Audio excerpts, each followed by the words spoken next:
Hi everyone, welcome back to my YouTube channel. നിങ്ങൾക്ക് കാണുമ്പോൾ തന്നെ അറിയാം ഞാൻ ഭയങ്കര ഹാപ്പിയാണ്. അതെന്താന്ന് വെച്ചാൽ വേറെ ഒന്നുമല്ല, എനിക്കൊരു പുതിയ സ്റ്റാൻഡ് കിട്ടി, പുതിയൊരു മൈക്ക് കിട്ടി. സത്യം പറഞ്ഞാൽ ഇലക്ട്രോണിക്സ് ഉപകരണങ്ങൾ എന്നെ ഇത്രത്തോളം സന്തോഷം എനിക്കുണ്ടാക്കും എന്നുള്ളത് ഞാൻ വൈകിയാണ് ഈ പറഞ്ഞത്. എനിക്കിപ്പോഴും ഇത് യൂസ് ചെയ്യാനൊന്നും വലിയ പിടിയൊന്നുമില്ല, കാരണം ഞാൻ വിചാരിക്കുന്നത് ഇത് ഓണാണ്, ഇതിൽ കൂടെ കേൾക്കാൻ പറ്റുമെന്നൊക്കെയാണ് എൻ്റെ ഒരു വിശ്വാസം. ഞാൻ ഇപ്പോഴും ഇതുമായിട്ട് വലിയ യൂസ്ഡ് ഒന്നും ആയിട്ടില്ല. Anyway, so why I came here, because ഞാനൊരു ടോപ്പിക്ക് പറഞ്ഞു വെച്ചിട്ട് പകുതിക്ക് വെച്ചിട്ട് പോയ ആളാണ്. ആൻഡ് ഞാൻ പറഞ്ഞു അതിന്റെ സൊല്യൂഷൻ സെക്കൻഡ് പാർട്ടിൽ ഇറക്കുമെന്നാണ് ഞാൻ നിങ്ങൾക്ക് പ്രോമിസ് ചെയ്തത്. And here I am. അതിന്റെ സൊല്യൂഷൻ നമുക്ക് നല്ല കാര്യമായിട്ട് സയന്റിഫിക് ആയിട്ട് പ്രൂവൺ ആയിട്ടുള്ള മെത്തേഡ്സിലൂടെ നോക്കാം. ഓക്കെ, ഐ സെഡ് നമുക്ക് 4 പില്ലേഴ്സ് ആണ് ഇമോഷണൽ മാസ്റ്ററിയിലുള്ളത്. ഇതെന്തിനാണ് നമ്മൾ ഈ 4 പില്ലേഴ്സ് പഠിച്ചിരിക്കേണ്ട കാര്യം എന്താണെന്ന് വെച്ചാൽ, ഇത് നിങ്ങൾക്കൊരു ഇമോഷൻ വരുന്ന സമയത്ത് അവിടെ റിയാക്ട് ചെയ്യാതെ എങ്ങനെ നിങ്ങൾക്ക് റെസ്പോണ്ട് ചെയ്യാം. റെസ്പോണ്ടിങ്ങും റിയാക്ഷനും തമ്മിലുള്ള വ്യത്യാസം എന്താണെന്ന് അറിയാമോ? അതായത് റിയാക്ടിങ് എന്ന് പറഞ്ഞാൽ നമ്മൾ ഒന്നും ആലോചിക്കാതെ പെട്ടെന്ന് പൊട്ടിത്തെറിക്കുക, പെട്ടെന്ന് കരയുക, അങ്ങനെയൊക്കെ. പക്ഷെ റെസ്പോണ്ടിങ് എന്ന് പറഞ്ഞാൽ അതായത് ആലോചിക്കുന്ന നമ്മുടെ ബ്രെയിനിന്റെ പാർട്ടാണ് പ്രീ ഫ്രണ്ടൽ കോർട്ടെക്സ്.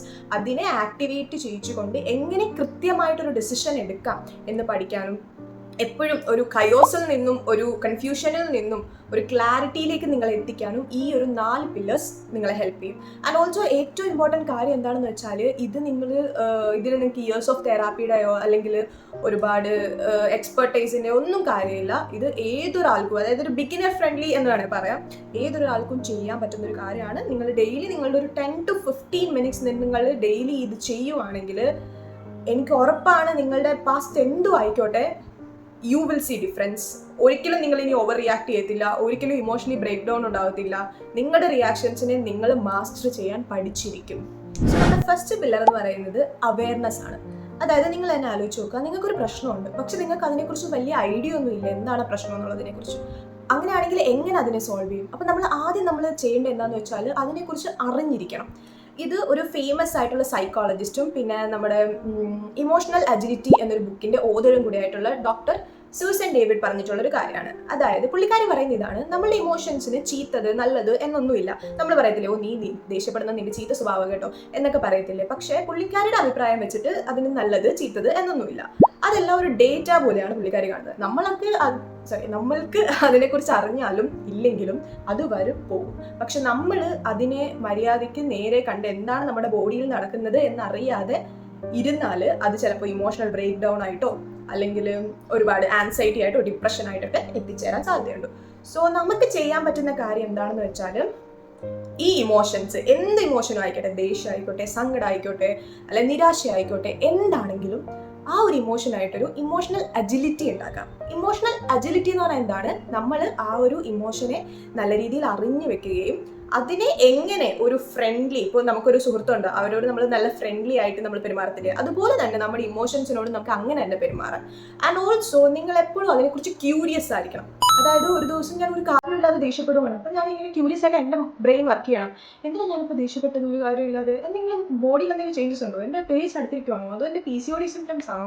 അങ്ങനെ നമ്മൾ എപ്പോഴും നമ്മുടെ ഇമോഷൻസിനെ കുറിച്ച് എപ്പോഴും ഒരു ക്യൂരിയസ് വേയിലൂടെ ചിന്തിക്കണം. സോ ഇതാണ് നമ്മുടെ ഫസ്റ്റ് സ്റ്റെപ്പ് എന്ന് പറയുന്നത്. അപ്പം നിങ്ങൾ വിചാരിക്കും, ഇതിപ്പോൾ ഞാൻ എങ്ങനെ ചെയ്യുന്നത്? എപ്പോഴും ഒരു നിങ്ങളുടെ ഇമോഷൻസിനെ കുറിച്ച് ആലോചിച്ചിരിക്കാൻ പറ്റുമോ? ഇല്ല, പറ്റത്തില്ല. ആയിനോ. ഇതിന് ജസ്റ്റ് 5 minutes മതി. എല്ലാ ദിവസവും രാവിലെ എണീക്കുന്ന സമയത്ത് നിങ്ങൾ എന്ത് ചെയ്യണമെന്ന് വെച്ചാൽ, നിങ്ങൾ ഫോൺ എടുക്കുന്നതിന് മുമ്പ്, എനിക്കറിയാൻ പറ്റും ഞാൻ ഉൾപ്പെടെ ഫോണാണ് എടുക്കുന്നത്, പക്ഷെ ഇങ്ങനെ ഇമോഷൻസിനെ കൺട്രോൾ ചെയ്യണം, അതിനെ മാസ്റ്റർ ചെയ്യണമെന്നുള്ളവർ ചെയ്യേണ്ടത് എന്താണെന്ന് വെച്ചാൽ, ഫോൺ എടുക്കുന്നതിന് മുന്നേ ജസ്റ്റ് ഒന്ന് ആലോചിച്ച് നോക്കുക, എനിക്ക് എന്താണ് ഇപ്പോൾ ഫീൽ ചെയ്യുന്നത്. ഇപ്പോൾ ഫോർ എക്സാമ്പിൾ എനിക്ക് അന്നൊരു പ്രസൻറ്റേഷൻ ഉണ്ടെന്ന് വെച്ചോ, അപ്പോൾ ഞാൻ മേ ബി ടെൻസ്ഡ് ആയിരിക്കും. അപ്പോൾ ഞാനിങ്ങനെ പറയാണ്, ഐ ഫീൽ ടെൻസ്ഡ്, എനിക്ക് ടെൻഷൻ തോന്നുന്നുണ്ട്, കാരണം എനിക്ക് ഇന്നൊരു പ്രസൻറ്റേഷൻ ഉണ്ട്. അല്ലെങ്കിൽ ഞാൻ ഇച്ചിരി വിഷമത്തോടെയാണ് ഞാൻ എണീച്ച്, കാരണം മേ ബി തലേ ദിവസം നടന്ന എന്തെങ്കിലും കാരണം കൊണ്ടു. സോ അതിനെ ഒന്ന് മനസ്സിലാക്കി അതിനെക്കുറിച്ചുള്ളൊരു അറിവ്, അതാണ് നമുക്ക് ആദ്യത്തെ സ്റ്റെപ്പ് വേണ്ടത്. നമ്മുടെ ഇമോഷൻസിനെ മനസ്സിലാക്കി വെക്കുക എന്നുള്ളത് ഒരിക്കലും നമ്മുടെ വീക്ക്നെസ് അല്ല, അത് നമ്മുടെ സ്ട്രെങ്ത് ആണ്. ഓക്കെ, ശരി. ഞാൻ പറഞ്ഞില്ലേ, പുതിയ സ്റ്റാൻഡ് വാങ്ങിച്ചു, ഈ സാധനമൊക്കെ ഉണ്ട്, പക്ഷെ എന്നാലും ഇപ്പോഴും ഞാൻ ഇതുമായിട്ട് യൂസ്ഡ് ഒന്നുമില്ല. ഞാൻ ഇപ്പോഴും ഇങ്ങനെ പോയിട്ട് ഓഫ് ചെയ്യാൻ പോയിരുന്നു. അപ്പോൾ നമുക്ക് നമ്മളുടെ ഇമോഷൻസിനെ കുറിച്ച് നല്ല അവെയർ ഒക്കെയാണ്. പക്ഷെ റിയൽ ടൈമിൽ, അതായത് റിയൽ ലൈഫിൽ നിങ്ങൾക്കൊരു സിറ്റുവേഷൻ ഉണ്ടാവുകയാണ്, നിങ്ങളുടെ ഏതെങ്കിലും ഇമോഷൻസ്, ദേഷ്യമോ സങ്കടമോ നിങ്ങളെ ഹിറ്റ് ചെയ്യുവാണ്. ആ സമയത്ത് എന്ത് ചെയ്യും? അവിടെയാണ് നമ്മുടെ പില്ലർ 2 വരുന്നത്. It is the power to pause. അതായത് ഇതിന് സ്റ്റോപ്പ് ടെക്നിക് എന്നും പറയും. ഇത് വളരെ വളരെ ഫേമസ് ആയിട്ടുള്ളൊരു CBT ടെക്നിക്കാണ്.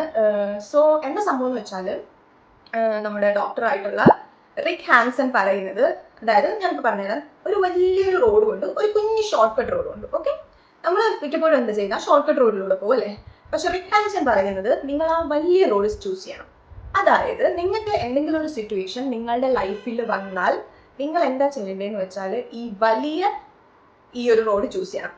മീൻസ് ഞാൻ ഇപ്പോൾ പറഞ്ഞുള്ള സ്റ്റോപ്പ് ടെക്നിക്. അതായത് ഇപ്പൊ നിങ്ങൾ ഇപ്പോൾ ഭയങ്കരമായിട്ട് പൊട്ടിപ്പിടിക്കുക എന്നൊരു രീതി നിൽക്കുവാണ്. സോ നിങ്ങൾക്ക് എന്ത് ചെയ്യാം, ഒന്ന് നിൽക്കാം, ഒരു ദീർഘശ്വാസം എടുക്കാം.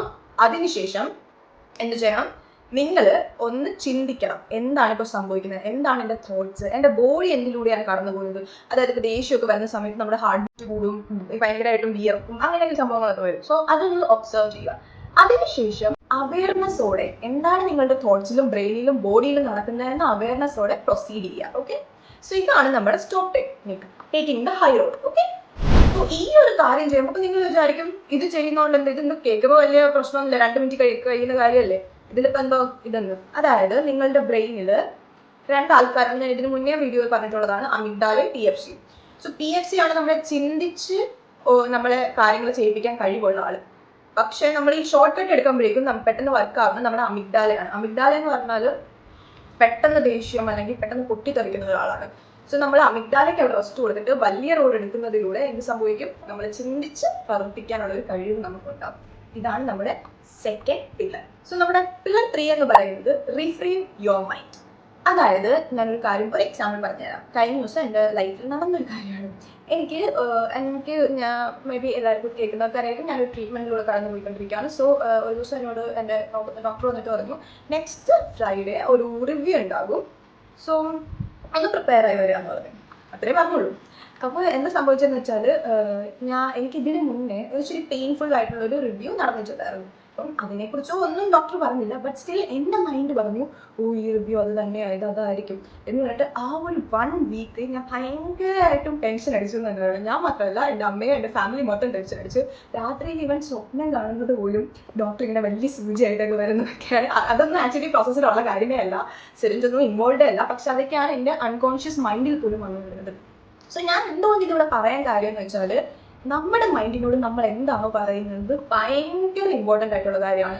കാരണം അതും ചില സത്യവുമായിട്ട് ഒരു ബന്ധവും കാണത്തില്ലെങ്കിലും നമ്മുടെ ബോഡി റിയാക്ട് ചെയ്യുന്ന മൊത്തം നമ്മൾ എന്താണോ നമ്മുടെ ബ്രെയിനോട് പറഞ്ഞു കൊടുക്കുന്നത്. നമ്മുടെ തോട്ട്സ് എന്ന് പറയുന്നത് തന്നെ നമ്മുടെ ബ്രെയിൻ കെമിസ്ട്രിയാണ്.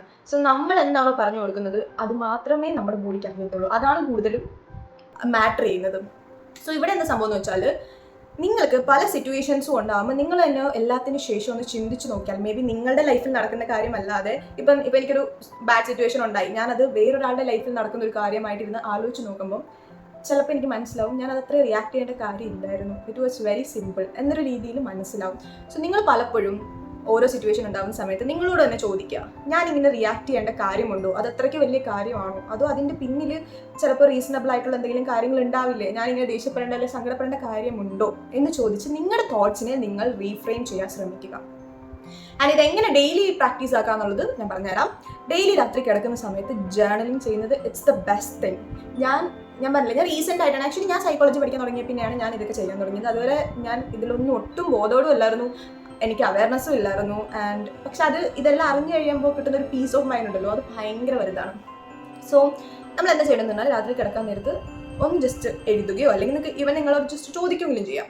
ഇങ്ങനെ ചോദിക്കുക, ഇപ്പം ഇന്ന് ഞാനിപ്പോൾ ഭയങ്കര ദേഷ്യപ്പെട്ടെന്ന് വിചാരിച്ചു, എന്നിട്ട് ചോദിക്കുക, ഞാൻ എന്തിനായിരുന്നു ദേഷ്യപ്പെട്ടത്, ശരിക്കും അങ്ങനെ ദേഷ്യപ്പെടേണ്ട കാര്യമുണ്ടായിരുന്നു, അതിന് പിന്നിലൊരു ഫാക്റ്റ് ഉണ്ടോ എന്ന് ചിന്തിച്ചു നോക്കുക. എപ്പോഴും നമ്മുടെ ലൈഫിൽ നടന്നു എന്നതിനെക്കാട്ടി വലുതായിട്ട് അത് അതായത് വേറൊരാളുടെ ലൈഫിൽ നടന്നതുപോലെ ചിന്തിക്കുക. കാരണം നമ്മുടെ ലൈഫാകുമ്പോൾ നമ്മൾ കൂടുതൽ ഇമോഷണൽ ആവും, പക്ഷെ വേറൊരാളുടെ കാര്യമാകുമ്പോഴേക്കും നമ്മളത് ഫാക്ട് പരമായിട്ടൊക്കെ ഒന്ന് ചിന്തിക്കാനായിട്ട് നോക്കും. സോ അങ്ങനെ ചിന്തിച്ചു നോക്കുക. ആൻഡ് അങ്ങനെയുള്ള കാര്യങ്ങൾ നിങ്ങൾ റെക്കോർഡ് ചെയ്ത്, അതായത് ജേർണലിംഗ് പോലെ വല്ലയിടത്തും ഒക്കെ എഴുതിയിടുന്നതൊക്കെ വളരെ നല്ലതാണ്. ഇത് നിങ്ങളുടെ തോട്ട്സിനെ റീഫ്രെയിം ചെയ്യിക്കാനും നിങ്ങളുടെ ഇന്നർ മൈൻഡിനെ ഇച്ചിരി കൂടെ ഒരു കൂളർ കാമായിട്ടൊക്കെ വെക്കാനായിട്ടും ഭയങ്കരമായിട്ട് ഹെൽപ്പ് ചെയ്യും. സോ നെക്സ്റ്റ് പില്ലർ എന്ന് പറയുന്നതാണ് ബോക്സ് ബ്രീത്തിങ്. എനിക്കറിയാം, ഇപ്പോൾ ബ്രീത്തിങ് എന്ന് കേൾക്കുമ്പോൾ തന്നെ എല്ലാവരും വിചാരിക്കും, ഇത് മറ്റേ ശ്വാസം അടക്കി പിടിച്ചിട്ട് ഇച്ചിരി നേരം വെച്ചിട്ട്, അത് തന്നെയാണ് സംഭവം. പക്ഷെ ഇത് ഭയങ്കര സയന്റിഫിക്കുമാണ്, സക്സസ്ഫുള്ളുമാണ്, ഇമ്പാക്ട്ഫുള്ളുമാണ്. നിങ്ങൾ വെനസ്ഡേ സീരീസ് കാണുന്നവരാണെങ്കിൽ നിങ്ങൾ അതിനകത്ത് കണ്ടു കാണും. എനിക്കൊന്ന് സെക്കൻഡ് ലാസ്റ്റോ ഏതൊരു എപ്പിസോഡിൽ എന്നോട് ഇങ്ങനെ പറയും ലെറ്റ്സ് ഡു ബോക്സ് ബ്രീത്തിങ് എന്ന് പറഞ്ഞിട്ട് ബോയ് ഫ്രണ്ടിനോട് ഇങ്ങനെ പറയുന്ന ഒരു സീനുണ്ട്. Because it's very famous and impactful. അതുകൊണ്ടാണ് നമ്മളെപ്പോഴും വിചാരിക്കും നമ്മുടെ തോട്ട്സ് എന്ന് പറയുന്നത് നമ്മുടെ ഏതോ ഒരു ബ്രെയിനിന്റെ പാർട്ടിൽ മാത്രം നടക്കുന്നതാണ്. But it's connected to your body also. So നിങ്ങൾക്ക് കാമായിട്ടിരിക്കണമെങ്കിൽ നിങ്ങളുടെ ബോഡി കൂടെ റെഗുലേറ്റ് ചെയ്യേണ്ട ആവശ്യമുണ്ട്. So it's very simple. നമുക്ക് വേണമെങ്കിൽ ഒരുമിച്ച് ചെയ്യാം. എല്ലാവരും ഒന്ന് കണ്ണടയ്ക്കുക and take a deep breath for 4 seconds. Hold it for 4 seconds. Exhale for 4 seconds. Again, our relaxed position 4 seconds. So ഇതാണ് 1 cycle of box breathing എന്ന് പറയുന്നത്. ചെയ്യുമ്പോൾ എന്താ സംഭവിക്കുന്നതെന്ന് വെച്ചാൽ നിങ്ങളുടെ സിമ്പത്തറ്റിക് നെർവസ് സിസ്റ്റം എന്ന് പറയുന്ന ആൾ എന്ന് പറഞ്ഞാൽ എപ്പോഴും ഫൈറ്റ് ഓർ ഫ്ലൈറ്റ് മോഡാണ്. അതായത് ഇപ്പൊ പ്രതികരിക്കണം, ഇപ്പൊ കരയണം, അല്ലെങ്കിൽ ഇപ്പൊ ദേഷ്യപ്പെടണം, ഇപ്പൊ തന്നെ ചെയ്യണം എന്ന് പറഞ്ഞ് നിൽക്കുന്ന ആള് ഇത് ചെയ്യുന്നതോടെ ഒന്ന് റെഗുലേറ്റ് ആവുക, നിങ്ങളുടെ പാരാസിമ്പത്തറ്റിക് നെർവസ് സിസ്റ്റത്തിലേക്ക് കടക്കുകയും ചെയ്യും. അവിടെ നിങ്ങൾക്ക് PFC കൂടുതൽ ആക്ടിവേറ്റ് ആവുകയും കൂടുതൽ ചിന്തിക്കാനുള്ള ഒരു കപ്പാസിറ്റി കിട്ടുകയും ചെയ്യും. സോ ഇതാണ് നമ്മുടെ 4 പില്ലേഴ്സ് എന്ന് പറയുന്നത്. ഇത്രയേ ഉള്ളൂ 4 പില്ലേഴ്സ്. വളരെ സിമ്പിൾ ആണ്. പക്ഷെ നിങ്ങൾ ആലോചിച്ച് നോക്കുക, നിങ്ങളുടെ ഡെയിലി ലൈഫിൽ നിങ്ങൾക്ക് ഒരു 5-10 മിനിറ്റ് നിങ്ങൾ ഡെയിലി ഇതിന് വേണ്ടി മാറ്റി വെക്കുവാണെങ്കിൽ ഒരുപാട് ചേഞ്ചസ് നിങ്ങൾക്ക് കാണാൻ പറ്റും. ജസ്റ്റ് 1 വീക്കെങ്കിലും ഇതൊന്ന് ട്രൈ ചെയ്ത് നോക്കിയിട്ട് നിങ്ങൾ തന്നെ ആ ഒരു ഡിഫറൻസ് ഫീൽ ചെയ്ത് നോക്കണം. രാവിലെ എണീക്കുമ്പോഴേക്കുള്ള ആ ഒരു അവയർനെസ്സും രാത്രി കിടക്കാൻ നേരത്തെയുള്ള നിങ്ങളുടെ തോട്ട്സിന്റെ റീഫ്രെയിമിങ്ങും അതുപോലെ തന്നെ എന്തെങ്കിലും സിറ്റുവേഷൻ ലൈഫിൽ വരുമ്പോൾ സ്റ്റോപ്പ് ടെക്നിക്ക് യൂസ് ചെയ്യുന്നതും ഫൈനലി ഒട്ടും കൺട്രോൾ ചെയ്യാൻ പറ്റാത്ത ഒരു സിറ്റുവേഷൻ വരുവാണെങ്കിൽ ബോക്സ് ബ്രീത്തിങ്. ഇങ്ങനെ ഈ 4 കാര്യങ്ങൾ നിങ്ങൾ ഡെയിലി ചെയ്ത് നോക്കുവാണെങ്കിൽ, ഓൾസോ ബോക്സ് ബ്രീത്തിങ് സിറ്റുവേഷൻസിൽ മാത്രമല്ല നിങ്ങൾക്ക് ഡെയിലി പ്രാക്ടീസ് ചെയ്ത് ചെയ്യാൻ കൂടെ ചെയ്യാം. It's very good. പിന്നെന്താ, കാരണം എന്തിനാണ് നമ്മൾ ഇതൊക്കെ പറയുന്നതെന്ന് വെച്ചാൽ നിങ്ങൾ തന്നെ ആലോചിച്ച് നോക്കുക, നമ്മുടെ മൂഡ് സെറ്റ് അല്ലെങ്കിൽ അത് നമ്മളുടെ എന്തിനെയൊക്കെ ബാധിക്കും? നമ്മുടെ ലൈഫ്, ഓവറോൾ ലൈഫിനെ, നമ്മുടെ റിലേഷൻഷിപ്സിനെ ബാധിക്കും, നമ്മുടെ ഹെൽത്തിനെ ബാധിക്കും, നമ്മുടെ ജോബ്, പിന്നെ എല്ലാം. എനിക്കൊന്നും നമ്മുടെ മൂഡ് സെറ്റ് അല്ലെങ്കിൽ എനിക്കൊക്കെ അങ്ങനെയാണ്, എൻ്റെ മൂഡ് സെറ്റ് അല്ലെങ്കിൽ പിന്നെ തീർന്ന്. സോ പക്ഷെ എന്നാൽ മൂഡ് അടിപൊളിയായിട്ട് ഇരിക്കുവാണെങ്കിൽ എല്ലാം തന്നെ ഓക്കെ ആയിരിക്കും. നിങ്ങളുടെ ഫിസിക്കൽ ഹെൽത്ത് പോലെ തന്നെ മെൻ്റൽ ഹെൽത്തും നല്ല രീതിക്ക് പ്രയോറിറ്റൈസ് ചെയ്യണം. കാരണം യു ഡിസേർവ് ഇറ്റ്. ആ മനസ്സിലുള്ള ആ ഒരു ഒരു പ്രശ്നങ്ങളെല്ലാം ഇല്ലാതെ വളരെ ക്ലിയർ മൈൻഡായിട്ട് എല്ലാം 100% ഒരു ഇത് കൊടുത്തുകൊണ്ട് എഫേർട്ട് കൊടുത്ത് തന്നെ സക്സസ്ഫുൾ ആവാനായിട്ട് എല്ലാവരും ഡിസേർവ് ചെയ്യുന്നുണ്ട്. So that's it and thanks for listening. ഈ വീഡിയോ നിങ്ങൾക്ക് ഹെൽപ്ഫുൾ ആയെങ്കിൽ നിങ്ങളുടെ ഫ്രണ്ട്സിന് ഫാമിലിക്കൊക്കെ ഷെയർ ചെയ്ത് കൊടുക്കുക. ആൻഡ് ഓൾസോ ലൈക്ക് ആൻഡ് ഇതൊന്നും ചെയ്തില്ലെങ്കിലും പ്ലീസ് കമൻറ്റ് ബിലോ. വേറെ ഒന്നുമല്ല, ഇനി ഇതിൽ കേട്ട കാര്യങ്ങളിൽ നിങ്ങൾക്ക് പുതിയ ഇൻഫോർമേഷൻ ആയിട്ട് എന്തെങ്കിലും തോന്നിയോ, അത് ഓൾറെഡി നിങ്ങൾക്ക് അറിഞ്ഞിരുന്ന കാര്യങ്ങളാണോ, ഓർ ലൈക്ക് നിങ്ങൾക്ക് എന്ത് ടൈപ്പ് ഓഫ് ടോപ്പിക്സ് ആണ് കേൾക്കേണ്ടത് ആൻഡ് അങ്ങനെയുള്ള കാര്യങ്ങളെല്ലാം കമൻറ്റ് ചെയ്യുക. And thanks for watching. Bye bye.